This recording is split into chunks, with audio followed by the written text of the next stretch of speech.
ধিকাস্ট presents ধীমহি season 5। পায়ে পায়ে পঞ্চম বর্ষে পদার্পণ করল আমাদের এই শ্রুতি পত্রিকা। আপনারা জানেন, প্রতি বছর শারদ উৎসবের প্রাক্কালে আমরা এই শব্দ পত্রিকা নিয়ে হাজির হই। উৎসবের রূপ রস গন্ধ মাখা এই পত্রিকা আপনাদের ভালোবাসায় এখন বছর 5-এর এক ছোট্ট শিশু। উৎসব, সব দুঃখ বেদনা কষ্ট ভেদাভেদ ভুলে আনন্দে মেতে ওঠাই উৎসব। গোটা একটা বছর অপেক্ষা করে থাকে আপামর বাঙালি জাতি। মাতল রে ভুবন। কিন্তু চলতি উৎসবের আবহ আর যাই হোক, অন্যান্য বারের থেকে অনেকটাই আলাদা। এবারের প্রতীক্ষা শুধু উমার বোধনের নয়, এ প্রতীক্ষা বিচারের, এ প্রতীক্ষা দুর্গতি নাশের।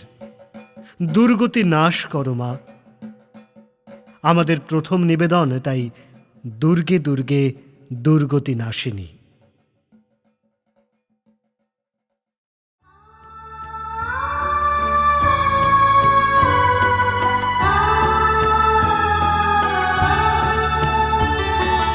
দুর্গে দুর্গে দুর্গতি নাশিনী মহিষাসুর মর্দিনী জয় মা দুর্গে।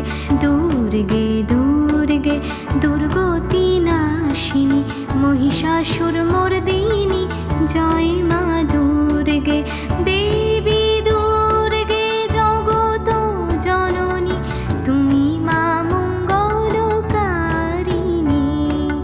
দেবী দুর্গে জগত জননী তুমি মা মঙ্গলকারিণী।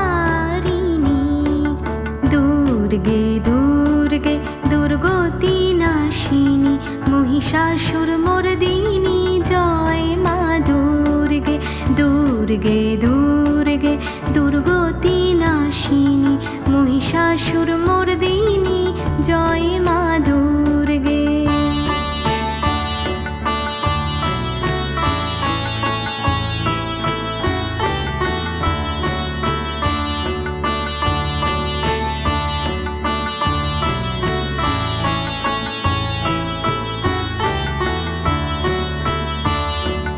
দশভুজা দশ শাস্ত্রশালিনী মধুকৈটব সংহারিণী।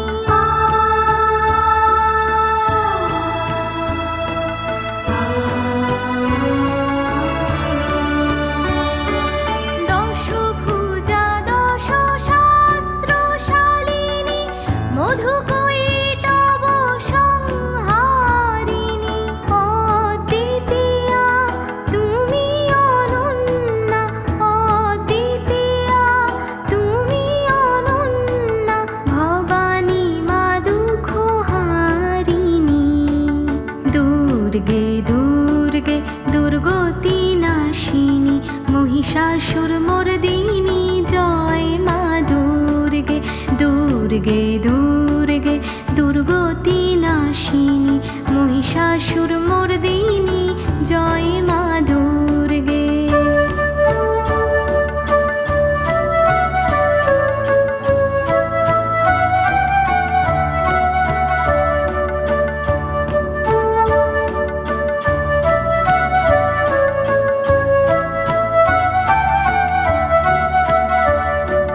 শুভনি শুম্ভ দানব দলনি ভক্তি মুক্তি দায়িনী।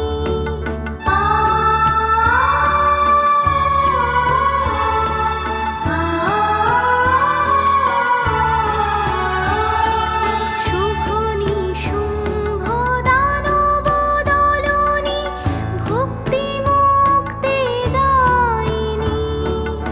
যোগ প্রসবিনী মহাযোগিনী, যোগ প্রসবিনী মহাযোগিনী, চণ্ডিকে মা শিবানী।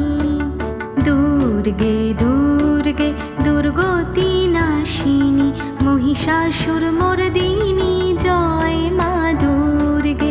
দুর্গে দুর্গে দুর্গতি নাশিনী মহিষাসুর মর্দিনী জয় মা দুর্গে।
দুর্গে দুর্গে দুর্গতি নাশিনী মহিষাসুর মর্দিনী জয় মা দুর্গে দুর্গে দুর্গে দুর্গতি নাশিনী মহিষাসুর মর্দিনী জয় মা দুর্গে দুর্গে দুর্গে দুর্গতি নাশিনী মহিষাসুর মর্দিনী জয় মা দুর্গে।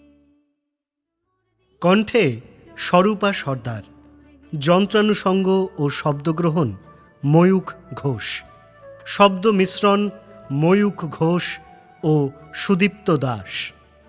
মূল গান রচয়িতা স্বপন চক্রবর্তী, কণ্ঠে আশা ভোঁসলে। পয় পুজো, পয় প্রতিবাদ, পয় প্রেম। দুর্গাপুজোয় এবার প্রতিবাদ জারি থাকছে।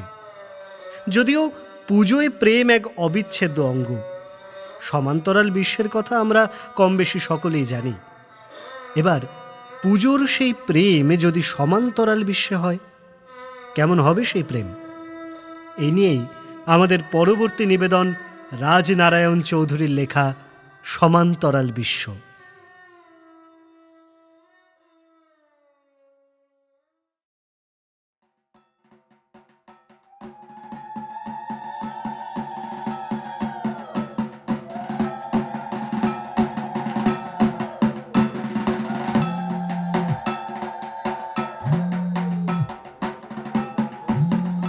হ্যাঁ হ্যালো, আরে হ্যাপি ষষ্ঠী ভাই। আর হ্যাপি থাকতে পারলাম কই? আরে তুই কি সারা পুজোটা ওর কথা ভেবেই কাটিয়ে দিবি? এমনভাবে কেটেছে না ভাই, পুজো কাটানোর মনটাই আর নেই, জানিস তো। শোন, বাজে বকিস না তো। বাই দ্য ওয়ে, আজ কিন্তু নর্থ যাব, কেমন? সকাল 10টায় শ্যামবাজার মেট্রো পৌঁছে যাবে, ব্যাস। আমি কোনো কথা শুনছি না। না রে, আমি এবার কোথাও যাব না। আবার বাজে কথা? চতুর্থী পঞ্চমী এইভাবেই তো প্ল্যানগুলো কাটিয়ে দিলি। কামন না, আজ তো অন্তত চল। হ্যাঁ রে, তোর শরৎ রচনাবলীটা একটু দিয়ে যাবি? একটু পড়বো ভাবছিলাম। এত রাতে হঠাৎ কেন? না, এমনি ইচ্ছে হলো। ছাড়, বাদ দে। শোন, কাল 10টায় কিন্তু শ্যামবাজার মেট্রো, ব্যাস ডান। আমি যাব না, ধরে রাখ। আজব তো। আমি রাখলাম রে, গুড নাইট। ফোনটা কেটে দেয় সৌম্য। তিতলির মুখটা ওর চোখের সামনে ভাসছে। মনে পড়ছে গত ষষ্ঠীর কথা। ওরা নর্থ গেছিল একসাথে।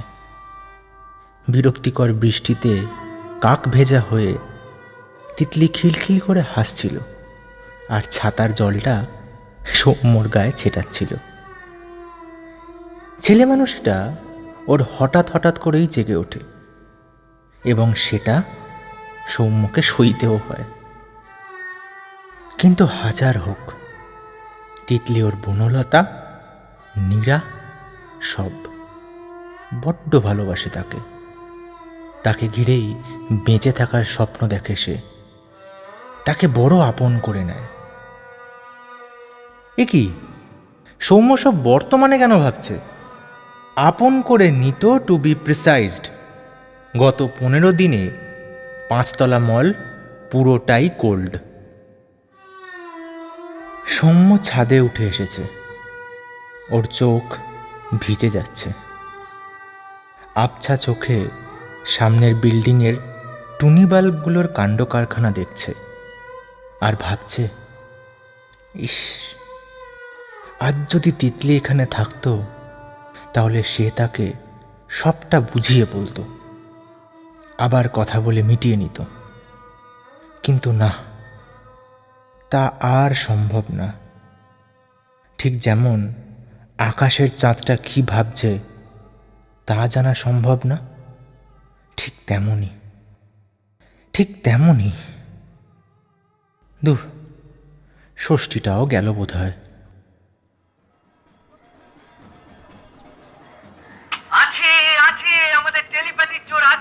সৌম্য হকচকে উঠল।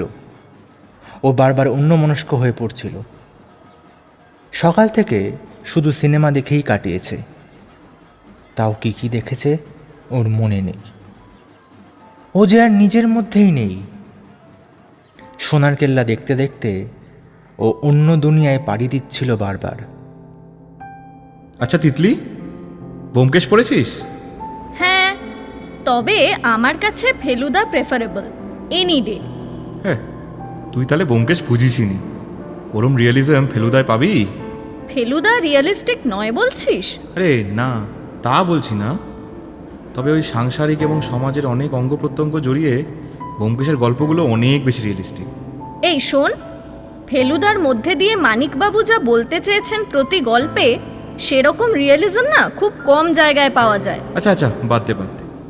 I prefer Byomkesh, you prefer Feluda, ব্যাস। পছন্দ আলাদা হতেই পারে, end of argument. Feluda better any day. না, ব্যোমকেশ বেটার এনি ডে। সেই ব্যোমকেশ ফ্যানাটিক সৌম্য আজ ফেলুদা বিঞ্জ করছে। তিতলির কথা ওর বড্ড মনে পড়ছে, বড্ড। না সৌম্য, আমাদের মধ্যে এর বেশি কিছু হওয়া সম্ভব না। তিতলি, তুই একটা চান্স দিয়ে তো দেখ। না, নো ওয়ে। সৌম্য আবার রাতে ছাদে উঠল। দূরের এক রাস্তা আলোর আলিঙ্গনে জ্বলজ্বল করছে। সৌম্য ভাবতে লাগলো যে সবাই তো নিজের ভালোবাসার জন্য কত কিছু স্যাক্রিফাইস করে। সে না হয় তিতলির জন্য এই পুজোটাকে জলাঞ্জলি দিল। কি আর আছে, ষষ্ঠীও শেষ হয়ে গেল, আর 4টে দিনও এভাবেই চলে যাবে।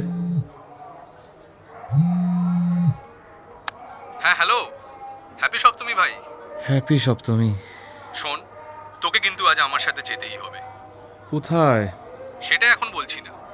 মানে? এখন তো মনে হয় 10টা বাজে। স্নান টান করে রাখ, ওই দুপুরবেলা নিয়ে যাব। আরে আরে আরে, কোথায় তো বল। শোন, হ্যাপি সপ্তমী ওয়ান্স अगेन। সময় হলেই দেখতে পাবি। রাখছি এখন, টাটা। সপ্তমীর দুপুর গড়িয়ে বিকেল হয়ে গেল। না, কেউ এলো না। আচ্ছা সৌম্য, তুই যা ভাবছিস আর আসলে যা হচ্ছে তা কি একই? জানিস, তিতলি আমার সাথেই ছিল, কিন্তু কিন্তু এখন আর নেই। তার মানে? প্রপোজ করলাম, না করলো রে। বলল কোনো মতেই সম্ভব না। কি? আরে কি বলছিস তুই? এই তো বলছিলি একসাথে প্রেম করেছিস, বেরিয়েছিস, মোমেন্টস কাটিয়েছিস। তাহলে সেগুলোর কি হলো? হ্যাঁ, ওগুলো হয়েছে তো। আমি দেখেছি, জানিস, আমি সত্যিই দেখেছি। আরে কোথায় দেখেছিস? মানে আমি দেখেছি তো। সেটাই তো জিজ্ঞেস করছি, কোথায়? প্লিজ আমায় আর বিরক্ত করিস না, আমি একটু ঘুমোবো। তিতলি তোর কে হয়? হয় না, হতো বল। এই তো বললি না করেছে, তাহলে মানে কি করে? আমি দেখতে পাচ্ছি, জানিস, আমি পুরোটা দেখতে পাচ্ছি। তিতলি আর আমি হাত ধরে নন্দনের পাশ দিয়ে হেঁটে যাচ্ছি। ঝিরিঝিরি বৃষ্টি পড়ছে অনবরত। কোথাও একটা বাজ পড়ার আওয়াজে চারিদিকটা কেঁপে উঠলো, জানিস। আর ও আমার হাতটা আরো শক্ত করে চেপে ধরলো। এগুলো সত্যি তোর সাথেও করেছিল? আমি দেখতে পাচ্ছি তো, আমি দেখতে পাচ্ছি সবটা রে। হ্যাঁ হ্যালো, ভেরি সরি ভাই। আর সরি বলে কি হবে? আরে তোকে নিয়ে যাব বললাম, কিন্তু আসলে কি জানিস তো, একটা কাজে একটু আটকে পড়লাম রে, তাই আর কি। ওসব এক্সকিউজ নিজের কাছেই রাখ না, আমি আর কে। আরে ভেরি সরি ভাই, কাল পাক্কা তোর বাড়ি যাব। তোর তো এখন অনেক বন্ধু হয়েছে, আমায় আর কেনই বা মনে রাখবি? আরে ক্ষমা চাইলাম তো নাকি? কাল তোর বাড়ি যাচ্ছি আমি সন্ধেবেলা, ডান। যেটা ভালো বুঝিস করিস, রাখলাম। সৌম্যর বড় অভিমান হলো। সে পুজো এবার বেরোচ্ছে না, বেরোতে চায়ও না। কিন্তু তাই বলে দীপ একবারও তার বাড়ি আসবে না, তার খোঁজ নেবে না, তার সাথে একটু হাঁটতেও বেরোবে না। দীপ তার বহুদিনের প্রিয় বন্ধু। তার কাছ থেকে সৌম্য এটা আশা করেনি যে সে আসছি বলেও আসবে না। যাই হোক, কারোর থেকেই আর কিছু আশা করতে নেই, এইটা সৌম্য হাড়ে হাড়ে বুঝে গেছে এতদিনে। রাত 1টা। সৌম্য ফোনটা নিয়ে ছাদে উঠল। তার চোখ বেয়ে জল গড়িয়ে পড়ছে। সে একমনে দূরের সেই আলোয় ঘেরা রাস্তাটার দিকে তাকিয়ে রইল। চারিদিকের নিস্তব্ধতা তাকে আরো বেশি করে যেন তিতলির কথা মনে করিয়ে দিচ্ছিল। শহরটাকে দেখতে বড় সুন্দর লাগছিল এই সপ্তমী আর অষ্টমীর সন্ধিক্ষণে, ঠিক যেমন তিতলিকে লাগে। আলোর শামিয়ানায় সেজে ওঠা শহরটা যেন আসলে শহর না, কলকাতা যেন কলকাতা না, আসলে সবটাই তিতলি। এত সুন্দর তো তিতলি, এই পৃথিবীর সবচেয়ে সুন্দরী, তার চোখে সবচেয়ে সুন্দরী। এই সৌম্য, এদিকটায় হাওয়া পাবি। তোর পাশেই বসবো, জায়গাটা রাখ। হ্যাঁ, এই রাখলাম। তুই ছাড়া আর কারোর পাশে আমি বসবই না। প্লিজ তাড়াতাড়ি আয়। চারিদিকের নিস্তব্ধতার মধ্যেও তিতলির গলার স্বর সৌম্যর কানে বাজতে লাগলো। আর তো সে পারছে না। এত ফ্ল্যাশব্যাক আসতে থাকলে সে স্মৃতির হাত থেকে পালাবে কিভাবে? না, একটা ফোন না করলেই নয়। Hello Titli, hello hello. Hello hello, হ্যাঁ সৌম্য, হ্যাঁ বল। হ্যালো, হ্যাঁ কি ব্যাপার রে এত রাতে? কিচ্ছু শুনতে পাচ্ছি না রে। হ্যালো, বড্ড আওয়াজ চারদিকে। হ্যালো, হ্যাঁ আচ্ছা আচ্ছা আচ্ছা, দাঁড়া, সাইডে এসে কথা বলছি। হ্যালো, শুনতে পাচ্ছিস? হ্যাঁ হ্যাঁ, এবার বল। তুই তুই এরম করতে পারলি আমার সাথে? আমি আমি কি করলাম? কত সুন্দর সময় কাটিয়েছি আমরা, সবটা তুই শেষ করে দিতে পারলি? কি পাগলের মতো কথা বলছিস? কি শেষ করে দিলাম? তোর মনে পড়ে আমরা সেই ক্যাফেতে কবিরাজি ভাগ করে খেয়েছিলাম? টাকা ছিল না বলে আমার মুখে একটু লেগেছিল বলে তুই আমার মুখ মুছিয়ে দিয়েছিলিস। তোর সাথে আমি ক্যাফে আবার কবে গেলাম? কবে বা তোর মুখ মুছিয়ে দিলাম? এটাও তুই ভুলে গেলি? বাহ, খুব সুন্দর। আমি আমি পরিষ্কার এখনো প্রত্যেকটা মুহূর্ত দেখতে পাচ্ছি। আর এদিকে তুই বলছি, হ্যাঁ রে, এরমভাবে শেষ করে দিতে পারলি? আরে যেটা কখনো হয়নি সেটা কি করে মনে রাখবো? অদ্ভুত তো। বাহ, ভালো। তাহলে তোর সেই বৃষ্টিতে আমার গায়ে জল ছিটিয়ে খিলখিল করে হাসাটাও মনে নেই নিশ্চয়ই? কবে আমি আবার জল ছেটালাম? কি আজে বাজে বকছিস সৌম্য? নিজের মন গড়া কথা বললেই হলো। শেষ করে দিতে যখন পারলি তখন মনে থাকারও কথা না। ঠিক আছে, অস্বীকার কর। তবে আমি কিন্তু এখনো পরিষ্কার সেই দৃশ্যগুলো দেখতে পাই। আর হ্যাঁ, অস্বীকার করলে সেটা মিথ্যে হয়ে যায় না রে, এটা মনে রাখিস তিতলি। আরে আমার আর তোর মধ্যে এগুলো কখনো হয়নি। এই তুই কি নেশা করেছিস নাকি? এইসব স্বপ্ন দেখা বন্ধ কর তো। আজে বাজে যা ইচ্ছে তাই বকে যাচ্ছে, ধুর। ঠিক আছে, রাখলাম। রাখিস না মনে, শেষ করে দিয়ে ভালোই করেছিস। রাখলাম ফোন। তিতলি লাউডস্পিকারটা বন্ধ করে ফোনটা সৌম্যর আগেই কেটে দিল। দীপ অবাক চোখে তিতলির দিকে তাকিয়ে রইল। সে এটা বুঝতেই পারছে না যে আসলে কে সত্যি কথা বলছে। কিরে, আজ অঞ্জলি দিয়েছিস? না, বাড়ি থেকেই আর বেরোয়নি। কাকিমা ঝাড়লো না? না, বাড়িতে আর কেউ কিছু বলেনি। আচ্ছা, তুই কি সারাদিন বাড়িতেই বসে থাকিস? আর কি করব বল? চ, আমার সাথে একটু হেঁটে আসবি। না, আর বেরোতে ইচ্ছা করছে না, ঘুম পাচ্ছে রে। সে কি রে, সবে তো রাত 8টা বাজে। তাতে কি, আমি কোথাও যাব না রে। গল্প করতে হলে এখানে বসেই কর, নাহলে যা বাড়ি যা, আমায় ঘুমোতে দে। আহা, রাগ করছিস কেন? কাল আসতে পারিনি মানলাম, কিন্তু আজ তো এসেছি, বল। তাই তো, খুব উদ্ধার করে দিয়েছিস আমায়, বল। আচ্ছা সৌম্য, সত্যি করে আমায় একটা কথা বলতো। কি? না, আগে রাগ কমা, ভালো করে কথা বল আমার সাথে, তাহলেই বলবো। আচ্ছা বেশ, বল। তিতলির সাথে তোর কাটানো সবচেয়ে ভালো মুহূর্ত কোনটা? হঠাৎ এই প্রশ্ন? না, এমনি। ভালো তো সবগুলোই, সবচেয়ে ভালো বাঁচতে গেলে ভাবতে হবে। তাও একটা বল। ওই যেবার জেনারেশন আমি দেখতে গেছিলাম, সেই এক শীতের বিকেলে, ওইটা। সত্যি তোরা গেছিলি? তবে কি আমি মিথ্যে বলছি? না, তা বলছি না। তিতলি সেদিন আমার হাতটা শক্ত করে ধরেছিল। সেই যখন দুগ্গাদি সুইসাইড করেছিল, তখন ওর সে কি কান্না! ফুঁপিয়ে ফুঁপিয়ে আমার কাঁধে মাথা রেখে কেঁদেই যাচ্ছিল মেয়েটা। ইস, বেচারা। মেয়েটা এত কষ্ট পাচ্ছিল, তাহলে তুই এটাকে সবচেয়ে সুন্দর মুহূর্ত বলছিস কি করে? সুন্দর বলছি কারণ ওর ওই কষ্টে আমি ওর পাশে থাকতে পেরেছিলাম, ওকে জড়িয়ে ধরে ওর কষ্টটা লাঘব করতে পেরেছিলাম। এর চেয়ে সুন্দর আর কি হতে পারে বল? বুঝলাম, কিন্তু এটা কবে হয়েছিল? সেটা সেটা ঠিক মনে নেই জানিস,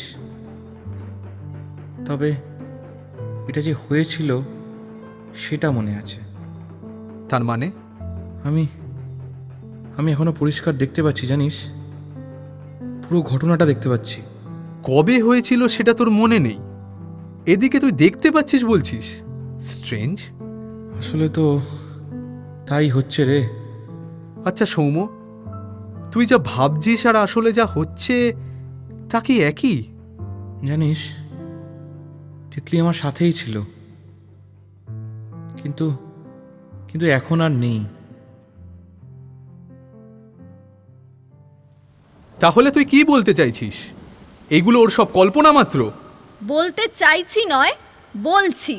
কিন্তু তাহলেও এত জোর দিয়ে কথাগুলো বলছে কেন? আগের দিন তোকে ফোন করেই বা চার্জ করছিল কেন? সেটা আমি কি করে বলবো? আচ্ছা তিতলি, সত্যি করে আমায় একটা কথা বলতো, তুই আমার থেকে কিছু লুকোচ্ছিস না তো?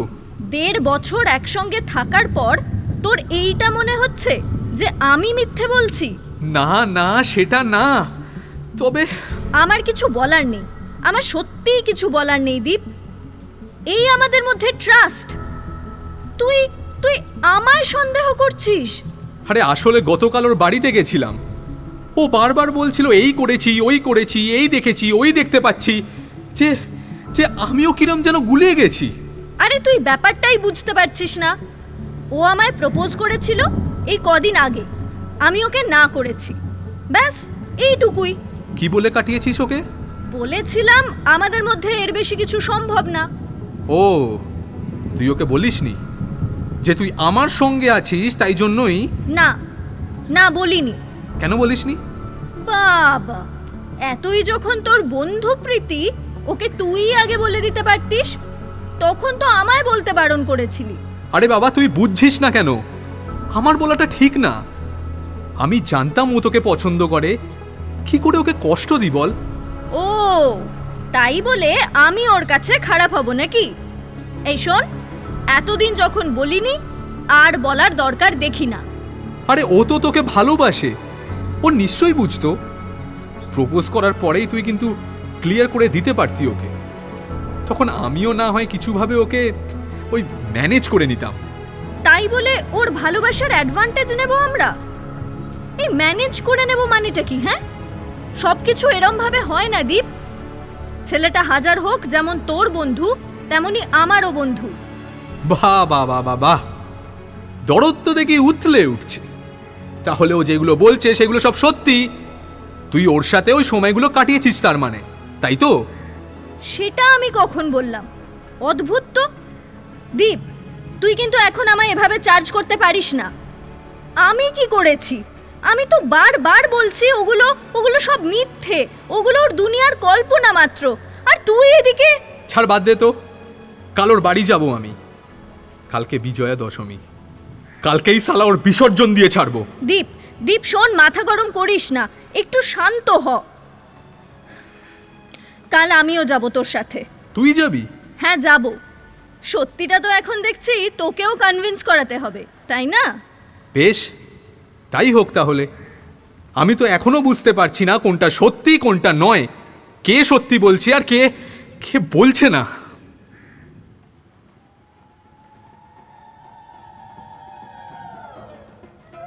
বল, উত্তর দে। কিরে কিরে চুপ করে আছিস কেন? Answer me. দীপ, দীপ ওকে আর মারিস না, ওকে আর মারিস না। কি হচ্ছেটা কি? মারবো না? কেন মারবো না রে? আমার প্রেমিকাকে নিয়ে ও স্বপ্ন দেখবে আর আমি ওকে ছেড়ে দেবো? আমি ওর সাথে কাটানো মুহূর্তগুলো এখনো দেখতে পাই, কিন্তু কিন্তু আমি আমি নিজেই বুঝতে পারি না কোনটা সত্যি কোনটা নয়। তুই বোঝার চেষ্টা কর, মারিস না আমায়। এই সালা একদম না কমি মারবি না। আরে আরে ওকে ছেড়ে দে, আর মারিস না। তোর এত কেন জ্বলছে রে? ও, ওর সাথেও শুতে চাস তাই না? সপাটে এক চর পড়ল দীপের গালে। না, এ চর তিতলি মারেনি। ও তখন রাগে কাঁপছে। সৌম্য এতক্ষণ শুধুই মার খাচ্ছিল, এবার সে উঠে কষিয়ে এক চর মেরেছে দীপের গালে। আরেকবার বল, বল আরেকবার। লজ্জা করে না তোর? স্লাট শেম করতে লজ্জা করে না তিতলিকে? নিজের ফ্র্যাজাইল মেল ইগোকেও না আজকে দেবীর সাথে ভাষণ দিয়ে দে।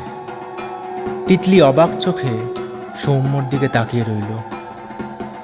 সৌম্য একটা কথা বিড়বিড় করতে করতে অজ্ঞান হয়ে গেল। সমান্তরাল বিশ্বে হোক কিংবা কিংবা এই বিশ্বে, তিতলি, আমি তোকে প্রাণ দিয়ে ভালোবাসি সব সময়।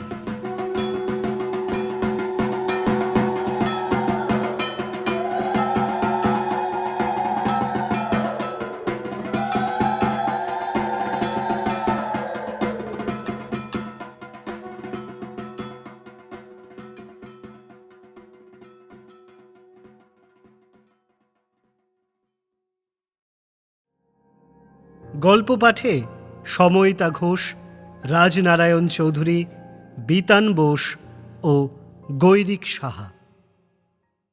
রাজের গল্প শুনলাম। সত্যিই তো, এই ফ্র্যাজাইল মেল ইগোর বিসর্জন দেওয়াই উচিত।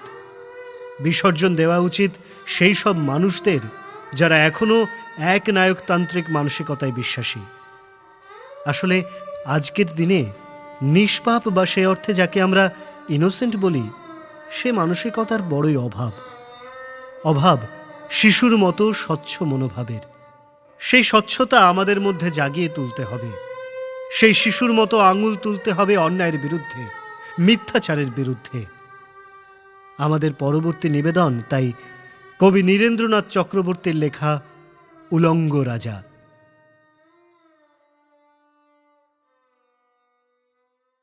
সবাই দেখছে যে রাজা উলঙ্গ, তবুও সবাই হাততালি দিচ্ছে। সবাই চেঁচিয়ে বলছে সাবাস সাবাস। কারো মনে সংস্কার, কারো মনে ভয়। কেউ বা নিজের বুদ্ধি অন্য মানুষের কাছে বন্ধক দিয়েছে। কেউ বা পরান্নভোজী, কেউ কৃপা প্রার্থী, উমেদার, প্রবঞ্চক। কেউ ভাবছে রাজবস্ত্র সত্যি অতীব সূক্ষ্ম, চোখে পড়ছে না যদিও, তবুও আছে। অন্তত থাকাটা কিছু অসম্ভব নয়।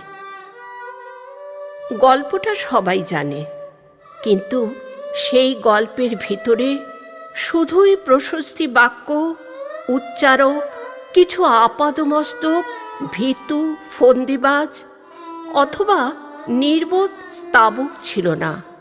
একটি শিশু ছিল, সত্যবাদী, সরল, সাহসী একটি শিশু।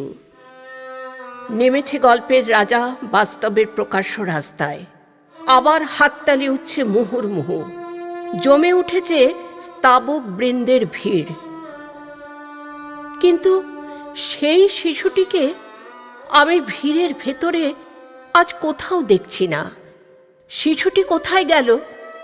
কেউ কি কোথাও তাকে কোনো পাহাড়ের গোপন গুহায় লুকিয়ে রেখেছে, নাকি সে পাথর ঘাস মাটি নিয়ে খেলতে খেলতে ঘুমিয়ে পড়েছে কোনো দূর নির্জন নদীর ধারে কিংবা প্রান্তরের গাছের ছায়ায়?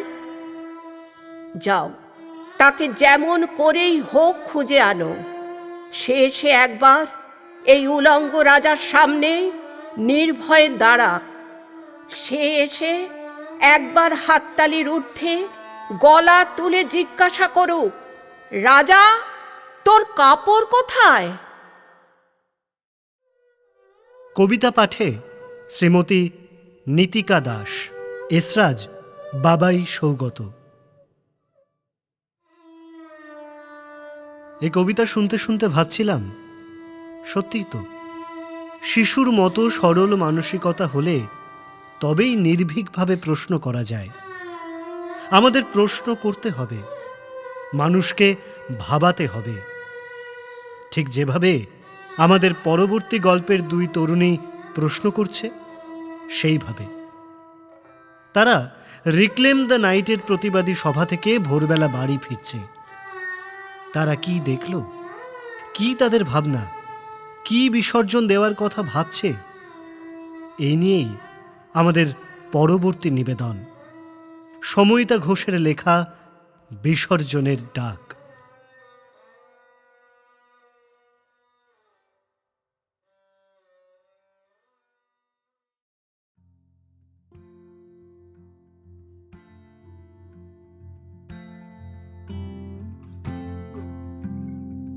উৎসবেতেও লড়াইটা থাক, আমার দুর্গা বিচার পাক।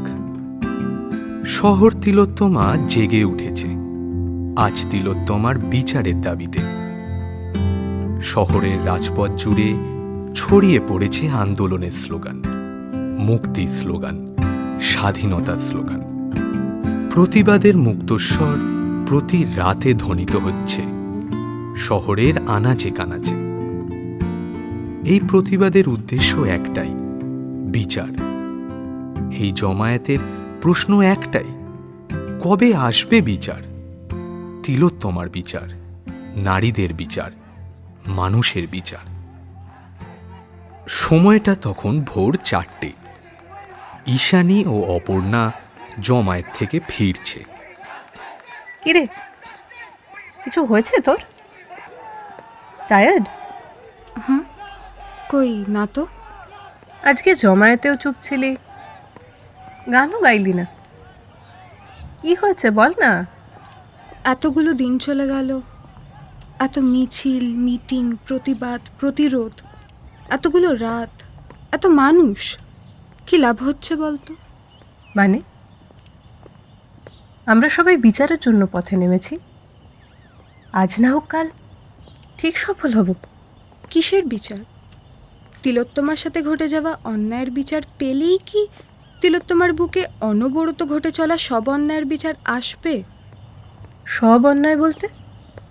জানিস, আমার পাশের বাড়িতে যে মেয়েটি থাকে, ও কাল আমার সাথে আসবে বলছিল। কাকু কিন্তু প্রায় রাতেই এই জমায়েতে আসছে, কিন্তু রিনি যখন আসতে চাইলো, কাকু বললেন, না না, সারা রাত তোমার বাইরে থেকে কাজ নেই। 2 মাস বাদেই তোমার বিয়ে।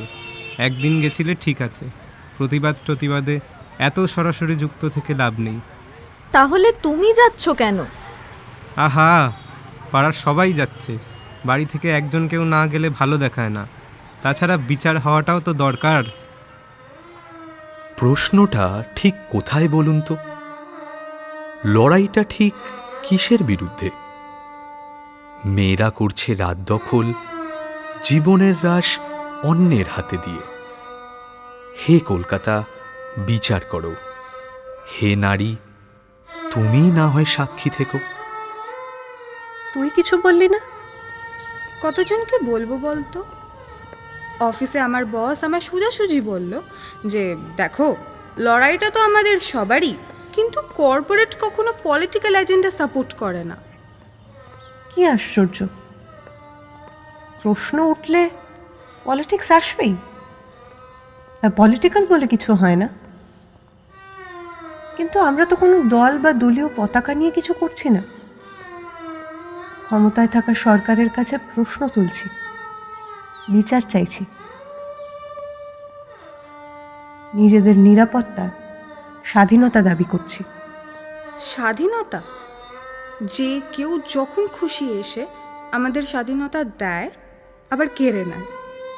নারী পুরুষের সমান অধিকার নিয়েও যে প্রশ্নগুলো উঠছে সেগুলোর উত্তর কি আদেও কোনোদিন পাওয়া যাবে? আচ্ছা, তুই এত ঝিমিয়ে পড়েছিস কেন? রুদ্রও কি কিছু বলেছে? ওর কথা বাদ দে, ও তো না পারছে নিজের কাজের জন্য সবসময় আসতে, ওদিকে আবার সারা রাত চিন্তা করছে আমি ঠিক আছি কি না। আচ্ছা, এই যে রাতে বেরোলেই কাছের লোকগুলোর চিন্তা, এই চিন্তা কোনোদিনও মিটবে রে? আমাদের হাঁটা চলা, কথা বলা, হাসির আওয়াজ, পোশাক, রুচি, অভ্যাস, প্রেম, পছন্দ, এই সব কিছু নিয়ে এত যে প্রশ্ন, এত যে জাজমেন্ট, এগুলো কখনো শেষ হবে? দেখ না, দেখতে দেখতে পুজোও প্রায় চলে এলো। মানুষ খুব করে মাকে পুজো করবে, মেয়েকে ভুলে গিয়ে। সেই যে দেশে মায়ের পুজো হয় সেই দেশে মেয়েরাই সব থেকে অত্যাচারিত। আবার দেখবি যারা অত্যাচারটা করে তারাই গাল ভরে বলে মেয়েরা নাকি মায়ের জাত। এদের লজ্জা করে না রে। তাই আমাদেরও লজ্জা ভেঙে বেরিয়ে ছিনিয়ে নিতে হবে অধিকার। অনেক তো হলো, আর কতদিন বলতো? আচ্ছা, যারা এই কাজটা করলো তাদের মা বোনেরা এখন কি ভাবছে বলতো? ঠাকুরকে ডাকছে, তাদের জন্য চিন্তা করছে, নাকি তারাও মোমবাতি হাতে নিয়ে মিছিলে আসছে? জানি না। মেয়েরা মা হলে কি হয় আমি জানি না, কিন্তু মায়েরা যদি একবার মেয়ে হয়ে ফিরে তাকায় তাহলে মোমবাতি না জ্বালিয়ে নিজেদের ছেলেদের ভেতরে থাকা এই অসুস্থ মানসিকতাগুলোকে জ্বালিয়ে দিত, শাস্তি দিত নিজে হাতে। আচ্ছা, তিলোত্তমার বিচার হলে মানুষ কি একটুও শোধরাবে, নাকি আবার সব কিছু পুরনো অবস্থায় ফিরে যাবে? অপেক্ষা করবে আরও এক তিলোত্তমার ঘটনা। পরে কি হবে জানি না, কিন্তু এই লড়াই তো আজকের নয়। একটা ঘটনা অনেক মানুষের আওয়াজ জোরদার করে তুলেছে। লড়াইটা চলছে অনেক যুগ ধরে, হয়তো চলবেও আরো অনেক যুগ। মানুষ সাহস পাচ্ছে মানুষ হয়ে ওঠার। মেয়েরা কথা বলছে শুধু নিজেদের জন্য, এই বা কম কি? প্রয়োজনে রোজ রাতে কোনো না কোনো মেয়ে থাকবে না হয় অন্য কোনো মেয়ের পাশে।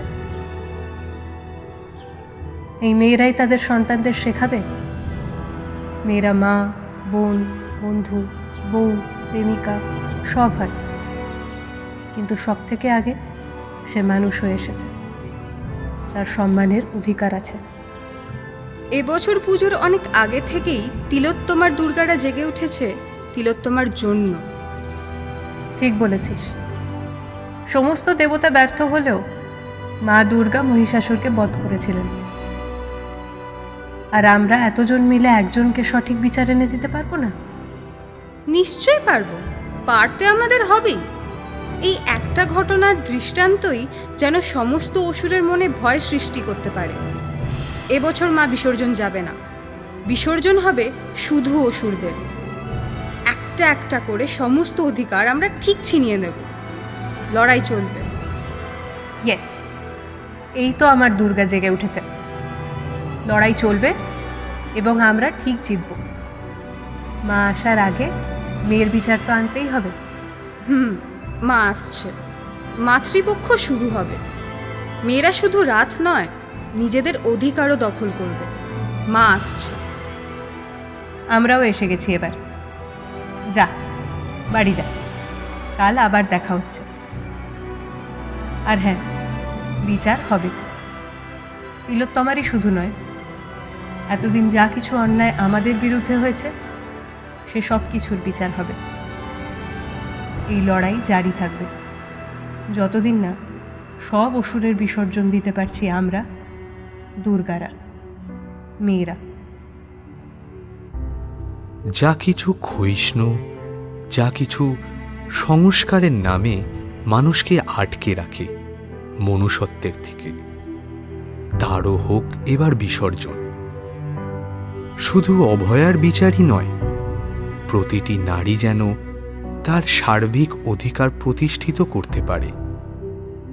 সুরক্ষা, অধিকার, নিরাপত্তা নিয়ে যে সমস্ত প্রশ্ন আর দাবি উঠেছে তা যেন পূর্ণ হয়, দোষীদের যেন কঠোর শাস্তি হয়। তুমি দেখো মা, তুমিই দেখো।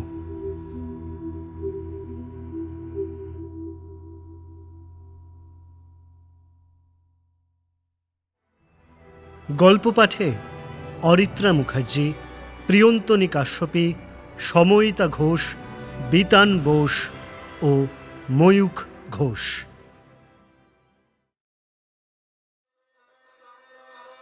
শ্রুতি পত্রিকার একেবারে শেষ লগ্নে এসে পড়েছি আমরা। শারদোৎসবের এক অবিচ্ছেদ্য অঙ্গ হল সিনেমা। এবার প্রতিবাদের ঢেউ ছুঁয়েছে প্রেক্ষাগৃহেও। আসলে প্রতিবাদের জন্য সিনেমার থেকে বৃহৎ হাতিয়ার আর কি বা আছে? চলুন শুনে নিই পুজোয় রূপলী পর্দায় কি কি চলচ্চিত্র আমরা দেখতে পাব। আমাদের পরবর্তী নিবেদন বায়োস্কোপের আড্ডা।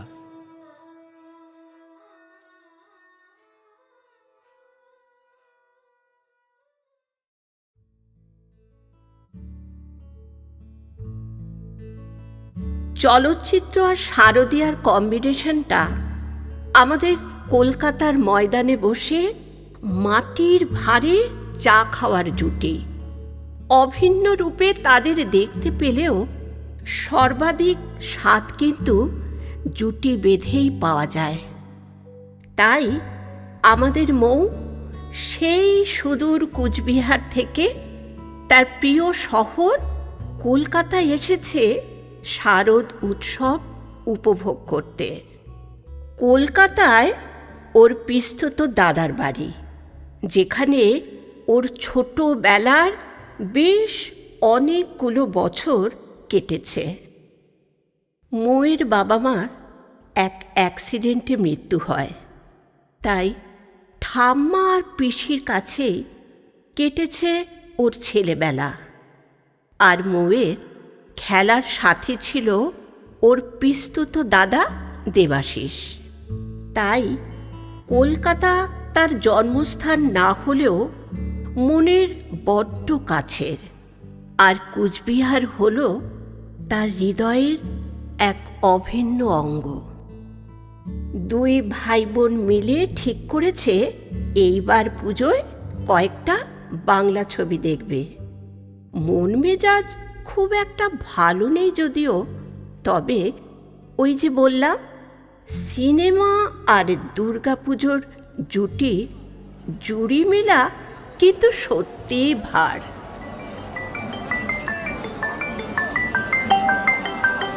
হ্যালো হ্যালো, হ্যাঁ দাদা, এই আমি এই শিয়ালদা স্টেশনে জাস্ট নামলাম। তুই ঠিক কোথায় ওয়েট করছিস রে? হ্যালো, হ্যাঁ মৌ, হ্যাঁ এই শোন, তুই মেন গেট দিয়ে বেরিয়ে সোজা কমার্শিয়াল পার্কিংয়ের দিকে চলে আয়। আমি ওখানেই গাড়ি নিয়ে অপেক্ষা করছি রে। আচ্ছা বেশ বেশ, আমি আসছি। দাদা কেমন আছিস? প্রায় 6 মাস বাদে তোকে দেখলাম। এই পিসি কেমন আছে? আর পিসে মশাই সবাই ভালো তো? আরে আমার মৌ বুড়ি যে, হ্যাঁ রে, সবাই ভালো আছে। কতদিন বাদে দেখলাম। আমরা সবাই ভালো আছি। এখন তাড়াতাড়ি গাড়িতে ওঠ, নয়তো রাস্তায় হেব্বি জ্যাম পড়বে। তারপর বল, এই পুজোতে সিনেমা দেখতে যাবি তো আমার সাথে? কতদিন আমরা ঘুরতে যাই না। গতবার সামার ভ্যাকেশনে এসে তো সেই যে সিমলা ঘুরতে গেলাম, একটাও সিনেমা দেখা হলো না। আর বাংলা সিনেমা দেখতে যেতে বললেই বন্ধুগুলো সব নাক সিটকায়। এই দাঁড়া দাঁড়া, তুই হঠাৎ এমজি রোডের দিকে টার্ন নিলি কেন? ওদিকে তো বেশি জ্যাম পড়বে রে। হ্যাঁ, একটু জ্যাম হবে ঠিকই, তবে আজকে তোকে দেখাতে চাই যে গোটা 2 মাস ধরে আমাদের শহরটা ঠিক কতটা কষ্ট পেয়ে চলেছে রে। এই শহরটা কাঁদছে, রক্ত অশ্রু ঝরছে, কিন্তু তাও শিরদাঁড়া শক্ত করে রাখা সমাজের প্রতি অঙ্গীকারবদ্ধ কিছু মানুষজনের জন্য গোটা শহর হাপিত্যেশ করে বসে আছে। বিচারটা ছিনিয়ে আনতে হবেই। জানিস দাদা, আমাদের কুচবিহারেও এই লড়াইটা চলছে। ঠাম্মি বলেছে আমায়, এই কষ্টটা ওর পরিবারের একার নয়, আমাদের সবার। আর তাই এইবার উৎসব হলেও উল্লাস নয়। এত বছর ধরে ধনী গরিব বেকার সকার পুরুষ নারী এরকম যত বিভাজনগুলোকে দেখেছি, এই লড়াইটা সব কিছুকে উপেক্ষা করে ফেলেছে রে। ইতিহাসের পাতা থেকে উঠে আসা এ যেন রেনেসাঁ 2.0। ঠিক বলেছিস। এবারের দুর্গাপুজোয় মুক্তি পেতে চলেছে টেক্কা ফিল্ম। এটাও কিন্তু এইরকমই এক ডিভাইডের গল্প নিয়ে আসছে। এই ডিভাইডের প্যাটার্নটা অনেকটাই পরিচিত। গরিব ও ধনীর তফাৎ। এক 35 থেকে 40 বয়সী লোক একটি মেয়েকে তার স্কুলের সামনে থেকে কিডন্যাপ করে, আর ঠিক সেইখান থেকেই শুরু হচ্ছে এই গল্পটা। না না মৌ, গল্পটা কিন্তু সেখান থেকে শুরু হয়নি। গল্পটা শুরু হয়েছিল যখন এই কিডন্যাপারটা ভিকটিম হয়েছিল, চাকরি হারিয়েছিল। সমাজের ধনী মানুষের হাতে আজ এত পাওয়ার এসেছে যে গোটা ন্যারেটিভটা তারাই ডমিনেট করে। আর সেই আধিপত্যের অহংকারে অন্ধ হয়ে গিয়ে তারা গরিবদেরকে মানুষ হিসেবে গণ্যই করে না। তারা যেন কিছুই না, একটা ছায়া মাত্র, ভুতুড়ে ছায়া হবে। তবে আমি এই সিনেমার কন্টেন্টের চেয়ে বেশি এর স্টোরি টেলিংয়ের ওপর লক্ষ্য রাখতে চাই। আফটার অল সৃজিত মুখার্জি আর দেবের কম্বিনেশনটা কিন্তু জেনেরিক হবে না। টিজারে দেবের ক্যারেক্টারটা বেশ চ্যালেঞ্জিং মনে হচ্ছে, আর স্বস্তিকার ক্যারেক্টারটাও কিন্তু বেশ জটিল মনে হচ্ছে। তবে আমি কিন্তু ভীষণ ডিসঅ্যাপয়েন্টেড হব যদি স্বস্তিকা মুখার্জিকে আবার সেই ক্রিমিনাল জাস্টিসের জেলে চলে যাওয়া ছেলের মায়ের ভূমিকায় দেখতে হয়। টাইপকাস্টে এত ভার্সেটাইল অভিনেত্রীকে দেখলে একটু তো ডিসঅ্যাটেন্ড হবই। সৃজিত আর দেব যেমন এই সিনেমায় জুটি বেঁধেছে, তার সঙ্গে আরেকটা চমক হলো রুক্মিণী কিন্তু এইবার দেবের প্রতিপক্ষ। আর তাই এই ফিল্মের ফর্মুলাতে রোম্যান্সের র নেই, রোমাঞ্চ আর রিভেঞ্জের র স্কোয়ার দেখব বলে আশা রাখছি। তবে পুলিশের চরিত্রে এইবার শুধু রুক্মিণী নেই, কিন্তু আছে আবির চ্যাটার্জিও, তবে অবশ্যই অন্য ফিল্মে। আচ্ছা, আবির কি সত্যি পুলিশের ভূমিকায় নাকি অন্য কোনো চরিত্রে? আচ্ছা, তাই জন্যেই কি ফিল্মের নাম বহুরূপী? এই ফিল্মে রূপ তো অনেকেরই ফাঁস হবে, কারণ এই ফিল্ম কীর্তিমানের নয়, ব্যর্থতার গল্প বলছে। আর তাই এই সিনেমার স্টোরি টেলিংও হবে ভীষণ ইন্টারেস্টিং। উইন্ডোজের প্রযোজনায় গতবারের পুজোয় রক্তবীজের পর এইবার বহুরূপী নিয়ে দর্শকের মাঝে বেশ ভালোই সাড়া পাওয়া গেছে। শুধু কি তাই, কণ্ঠ ও হামি 2 এর পর পরিচালক মশাই নিজেই এইবার ক্যামেরার এই পারে। ডিরেক্টরস চেয়ারের সাথে সাথে শিবপ্রসাদ মুখার্জি এইবার সামলেছেন অভিনেতার দায়িত্বটাও। আর প্রযোজকের সঙ্গে জুটি বেঁধেছেন অভিনেত্রী কৌশানী মুখার্জি ক্যামেরার এই পারে। বহুরূপী তো তাহলে সত্যিই বেশ জমজমাট পাওয়ার প্যাকড প্লট আর স্টারকাস্ট নিয়ে হাজির হচ্ছে রে দাদা। জমজমাট নয় রে, ফাটাফাটি বল, ফাটাফাটি। মানে? ফাটাফাটি কারণ আবিরের সঙ্গে এইবারও জুটি বেঁধেছে রীতাভরি চক্রবর্তী, তাই এই ফিল্মের গল্পর সাথে থাকছে দুটো দারুণ কেমিস্ট্রি। দাদা, এই পুজোতে তো কেমিস্ট্রির মধ্যে একটা নস্টালজিক কেমিস্ট্রিও কিন্তু সিনেমা হলে ফিরছে। নস্টালজিক? কোন কেমিস্ট্রি? আমি এমএলএ ফাটা কেষ্ট। হ্যাঁ, কি বলিস রে? ফাটাকেষ্ট সিকুয়াল? হ্যাঁ, আরে না না, মিঠুন চক্রবর্তীকে এই বয়সে ফাটাকেষ্ট করতে হলে এফেক্টিভলি টাইম ট্রাভেল করতে হবে। তাহলে সিনেমা হলে ফিরছে মিঠুন চক্রবর্তী ও দেবশ্রী রায়ের জুটি। বাহ, কি তো দারুণ খবর। শাস্ত্রী সিনেমাটাও মধ্যবিত্ত মানুষজনদের নিয়েই, আর এই সিনেমায় একটা টুইস্টও আছে। মিঠুন চক্রবর্তী এইখানে দুটি ভিন্ন ভূমিকায়। এই ব্যাস ব্যাস, নো স্পয়লার্স প্লিজ। সিনেমাটা দেখার ইচ্ছেটা কিন্তু বেশ বেড়ে গেল। বাকিটা না হয় প্রেক্ষাগৃহে গিয়েই দেখব। আচ্ছা বাবা, বেশ। তবে এই সিনেমার আকর্ষণ শুধু মিঠুন আর দেবশ্রীর জুটি নয়, সাথে আছে সৌরসেনী, কৌশিক সেন ও শাশ্বত চ্যাটার্জির মতো বেশ অনেক ভার্সেটাইল অভিনেতারা। পরিবার ও ভাগ্যের পরিহাস নিয়ে এই গল্প আশা করি হতাশ করবে না। ক্যারেক্টার আইডেন্টিফায়াবিলিটি এলিমেন্টের জোরেই এই ফিল্মের ইউএসপি কিন্তু বেশ তুঙ্গে। তাহলে কি ভাবলি মৌ? কোন সিনেমাটা দিয়ে শুরু করবি আমাদের ষষ্ঠীর বোধনের সন্ধেবেলা? এই দাদা, আস্তে আস্তে। এমা, সামনে তো বেশ অনেক ভিড়। এইখানে তো কোনো মণ্ডপ আগে দেখিনি। মৌ, এটা কোনো মণ্ডপের ভিড় নয়, তবে এখানে ন্যায়ের প্রতিমা পূজিত হচ্ছে প্রত্যেকটা মানুষের মননে। মানে? মানুষ বিচার চেয়ে আজও পথে নেমেছে। উৎসবে আছে, নবজাগরণে আছে। আমাদেরকেও থাকতে হবে এদের মননে, এদের সাথে। এইখানে এমন কত মা বাবা আছে যাদের মেয়ে বা ছেলেরা প্রাণ হারিয়েছে কোনো না কোনো করাপশনের কারণে। আর আমি মা বাপিকে হারিয়েছি এক মর্মান্তিক রোড অ্যাক্সিডেন্টে। মৌ, এই পৃথিবীটা আরো কত সুন্দর হতো যদি আমরা যাদেরকে হারিয়েছি তাদের স্থান পূরণ করার জন্য আমরা অন্য কাউকে আপন করে নিতে পারতাম রে। সত্যি রে দাদা, এই হাহাকারটা বড্ড ক্লান্তকর। কিন্তু হেরে যাওয়ার আগে হারতে পারবো না আমরা দাদা। মৌরে, তুই কত বড় হয়ে গেছিস। সমাজের এই অবস্থা হয়তো অনেক ছেলে মেয়েকেই সময়ের আগেই ম্যাচিওর করে তুলেছে। শারদীয়ার প্রাক্কালে আমাদের মৌ আর দেবাশিস তো তৈরি বাংলা সিনেমা দেখতে যাওয়ার জন্য। লিস্টও অলমোস্ট রেডি। শহরটা সেজে উঠেছে, তবে মন নাছোড়বান্দা।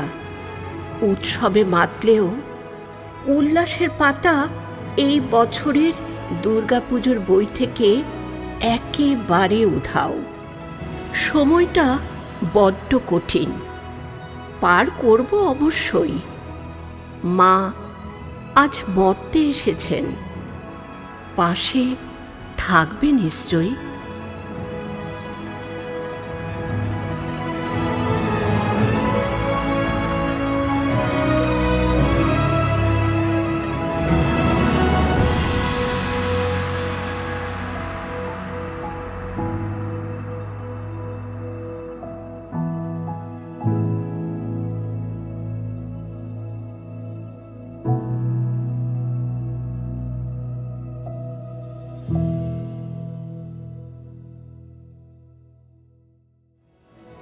কলমে সঞ্জলি গাঙ্গুলি, কণ্ঠে সময়িতা ঘোষ, নীতিকা দাস ও গৈরিক সাহা।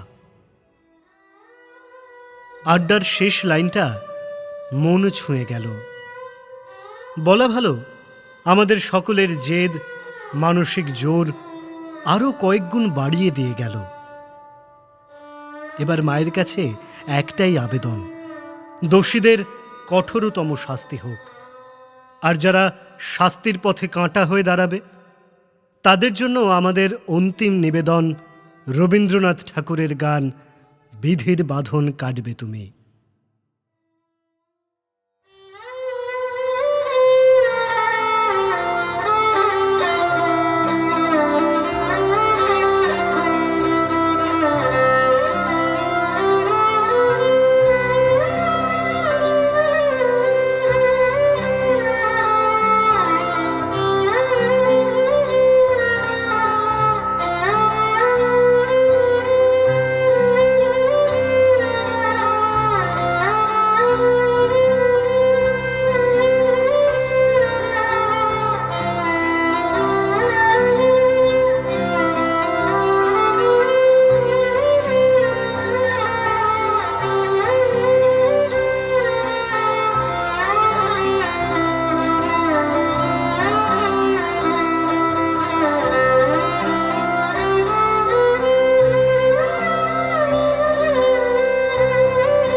গীতিকার রবীন্দ্রনাথ ঠাকুর, এসরাজ বাবাই সৌগত, শব্দগ্রহণ ও মিশ্রণ সুদীপ্ত দাস। শেষ হলো আমাদের শ্রুতি পত্রিকা ধীমহি সিজন 5, সহযোগিতায় হোটেলিটি, যার কাছে আমরা বিশেষভাবে কৃতজ্ঞ।